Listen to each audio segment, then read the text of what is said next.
Welcome back, guys. This is Nandita Kothari and you're on my channel, Nandita Kothari.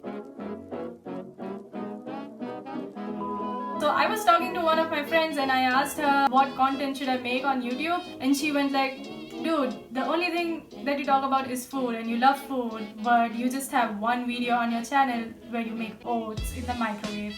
And that got me thinking. I was like, yes, I need to make more content about food. But then I got thinking again, here I can't really cook a lot, so it's not really quality videos that I can make. So the second option that remains is going to restaurants and eating there. But because of Corona, I can't really do that. She told me like, we are living in the country of delivery culture. So you could just deliver food in your dorm and you could just eat in your room and record it. And I was like, yes, why didn't I not think about that? Why am I so dumb? But anyway, so now I'm here. What I want to do is I want to introduce the Korean cuisine to you guys, because I have fallen in love with Korean food and it is literally on the same level as Indian food for me. So today I'm going to introduce you 부대찌개.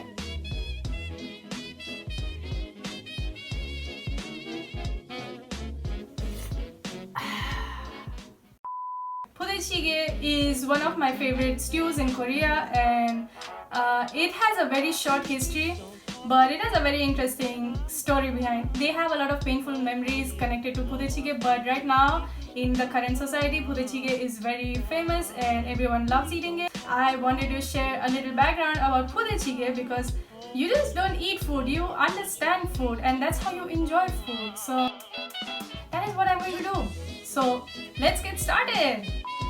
Budae-jjigae, it is not an original Korean dish because not all the ingredients are traditional Korean ingredients. So it is kind of a melting pot of cultures, but it has quite a dark history behind it. So story time. So budae-jjigae, the word budae-jjigae is made up of two words. Budae, which means army or military troops, and jjigae, which means stew in Korean. Basically, in English, it would be translated as army-based stew. So from June 1950 till July 1953, the Korean War was going on. In July 1953, the Korean War ended, and during the Korean War, the South Korea was being supported by the American military. So that's why there were a lot of American military bases in South Korea. So when the war ended in 53, Koreans were very poor at that time, and finding food was very difficult at that time because the war had completely demolished the whole country, and so they were desperate to find food. So at that time, jjigaes, which is the stews, they were the best option of food because it had a lot of water and it had a lot of vegetables, so it would fill up a big family easily. So that is what Koreans were eating a lot. So budae-jjigae, actually the roots lie in a city called Ijeongbu, which is a little bit northwest of Seoul. That is where the army base was located, and there the people started to get these American supplies, spam, sausages, canned beans, cheese, and all of that stuff. Legally or illegally, they were sold in the black market, and Koreans started using them in cooking. The budae-jjigae basically started as a stir-fried dish where Koreans would take all these proteins and stir-fry them with vegetables and serve it as a anju, which is like an appetizer that you serve with alcohol. So it's like tapas in Korean tapas. So they would make this stir-fried dish to go with makgeolli, which is the Korean rice wine. But then eventually they started adding in gochujang, kimchi, and broth, which made it into a jjigae, which we eat today. In the city of Ijeongbu, they have a budae-jjigae kiln, which is basically a budae-jjigae street. So it's literally budae-jjigae restaurants which have been in operation since more than 50-40 years, and they're just there one beside the other. And at the beginning, they used to call budae-jjigae Jeonseun-tang.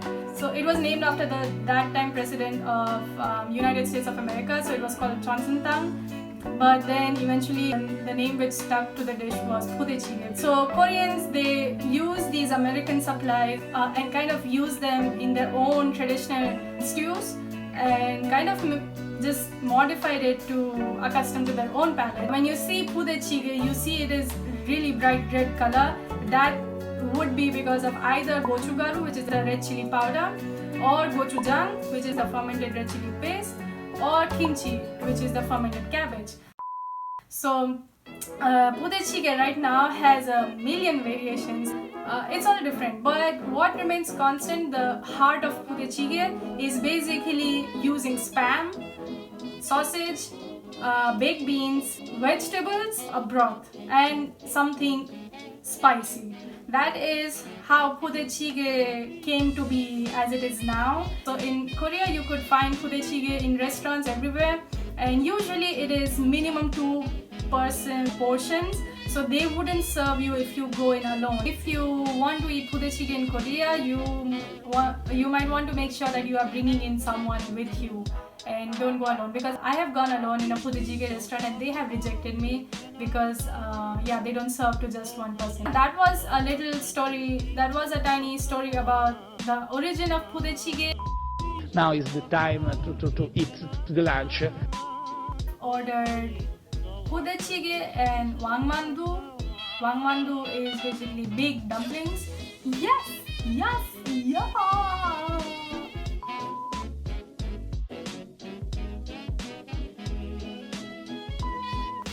Okay, so I got the delivery and it looks like a lot of stuff. So yeah, I'm excited to see what's inside.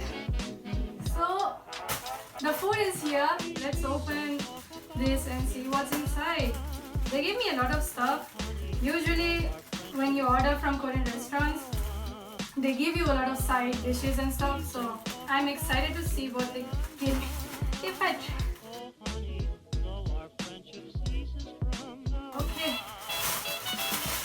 Okay, so are you ready?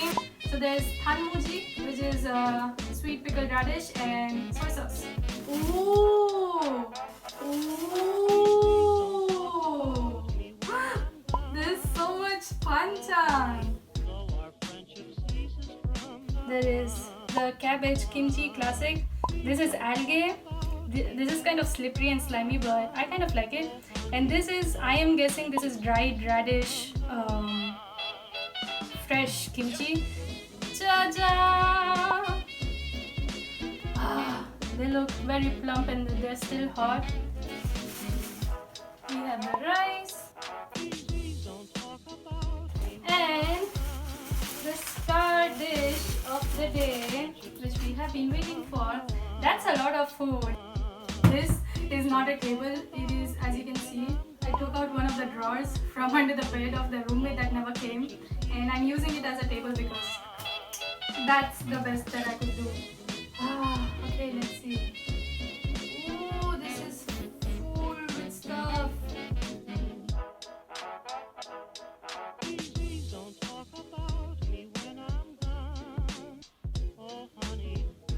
So this is how my food looks like today. These are the dumplings. This is the banchan. There's my white rice. And here's the pudechige. I mean, look at how red it is. It looks so appetizing. I thought it would look really ugly because it's delivery food, but it's not. So as you can see, here we have sausage. There is fugu, which is tofu, kimchi, bean sprouts, enoki mushrooms, spring onions, and that's the spam. So yeah, this is a very full, hearty meal. Let's eat! Okay, I'm going to start by trying the broth. And spicy. It tastes like kimchi, and it has a lot of umami from all the processed meats. Oh, really good. I'm going to start with the mandu because I don't want it to get cold. This is a very big mandu. And see, it's completely full with filling. It has meat, spring onions, and glass noodles.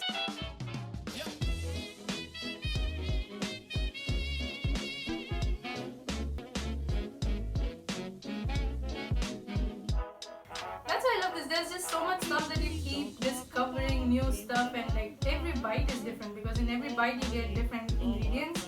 So every bite is unique. That's what makes Korean food so exciting. You could always customize it and you could always have a different flavor in your mouth every time. And that is very exciting.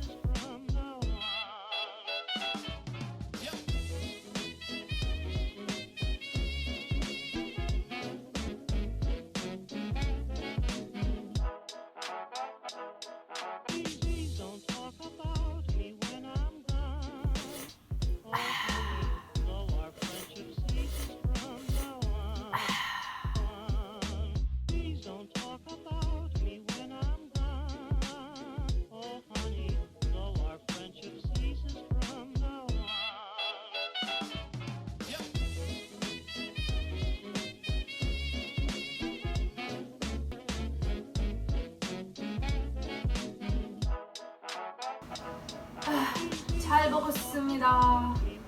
So today I showed you budae-jjigae. I introduced budae-jjigae to you. It's a very iconic Korean dish now with a very short history. And yeah, I hope you enjoyed watching and I hope you learned something about Korean food today. Thank you for watching and I hope you guys come back next time and I'll see you next time. Bye!